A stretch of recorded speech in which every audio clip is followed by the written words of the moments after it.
ನಮಸ್ತೆ, ನಾನು ನಿಮ್ಮ ಆಯುರ್ವೇದ ವೈದ್ಯೆ ಡಾಕ್ಟರ್ ಪೂಜಾ. ಈಗ ಹೇಳೋ ಈ ಒಂದು ಟಿಪ್ ಅನ್ನ ನೀವು ನಿಮ್ಮ ಲೈಫ್ ಸ್ಟೈಲ್ ಅಲ್ಲಿ ಇನ್ಕ್ಲೂಡ್ ಮಾಡ್ತಾ ಬಂದ್ರೆ ಅನೇಕಷ್ಟು ಲಾಭಗಳನ್ನ ನೋಡಬಹುದು. ಅದ್ಯಾವುದು ಅಂದ್ರೆ ನಾಭಿ ಪೂರಣ, ಅಂದ್ರೆ ಹೊಕ್ಕಳಿನ ಭಾಗಕ್ಕೆ ಎಣ್ಣೆಯನ್ನ ಹಾಕ್ಬಿಟ್ಟು ಲೈಟ್ ಆಗಿ ಮಸಾಜ್ ಮಾಡ್ಕೊಳ್ಳೋದು. ಇದನ್ನ ನೀವು ರಾತ್ರಿ ಹೊತ್ತು ಪ್ರತಿದಿನ ಒಂದು 8ರಿಂದ 10 ಹನಿ ಎಣ್ಣೆಯನ್ನ ಹಾಕ್ಬಿಟ್ಟು ಲೈಟ್ ಆಗಿ ಮಸಾಜ್ ಮಾಡ್ಕೊಳ್ಳೋದನ್ನ ನಾವು ನಾಭಿ ಪೂರಣ ಅಂತ ಕರಿತೀವಿ. ಹಾಗಿದ್ರೆ ಇದನ್ನ ಯಾವ ಯಾವ ಕಂಡೀಷನ್ ನಲ್ಲಿ ಬೆನಿಫಿಟ್ಸ್ ನೋಡಬಹುದು ಅಂತ ಕೇಳಿದ್ರೆ, ಮೊದಲನೇದು, ಯಾರಿಗಾದ್ರೂ ಗಟ್ ಇಶ್ಯೂಸ್ ಇದೆ ಅಂದ್ರೆ ಪದೇ ಪದೇ ಮಲಬದ್ಧತೆ ಸಮಸ್ಯೆ ಆಗಿರಬಹುದು, ಅಜೀರ್ಣದಂತಹ ಸಮಸ್ಯೆಗಳಾಗಿರಬಹುದು, ಹಾಗೇನೆ ಯಾರಿಗಾದ್ರೂ ಡೈಜೆಸ್ಟಿವ್ ಫೈರ್ ಅಷ್ಟು ಸ್ಟ್ರಾಂಗ್ ಆಗಿಲ್ಲ ಅಂದಾಗ್ಲೂ ಕೂಡ ಬೆನಿಫಿಟ್ ಅನ್ನ ನೋಡಬಹುದು.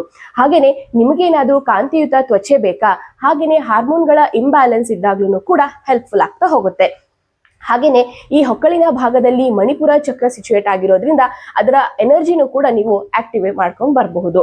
ಅದಷ್ಟೇ ಅಲ್ಲ, ಯಾರಿಗಾದ್ರೂ ನಿದ್ರೆ ಬರ್ತಾ ಇಲ್ಲ, ಹಾಗೇನೆ ತುಂಬಾ ಸೊಂಟ ನೋವು, ಕೈಕಾಲು ನೋವುಗಳ ಸಮಸ್ಯೆಗಳಿದೆ ಅಂತ ಅಂದ್ರೂ ಕೂಡ ಈ ಒಂದು ಟಿಪ್ ಅನ್ನ ಫಾಲೋ ಮಾಡ್ತಾ ಬನ್ನಿ.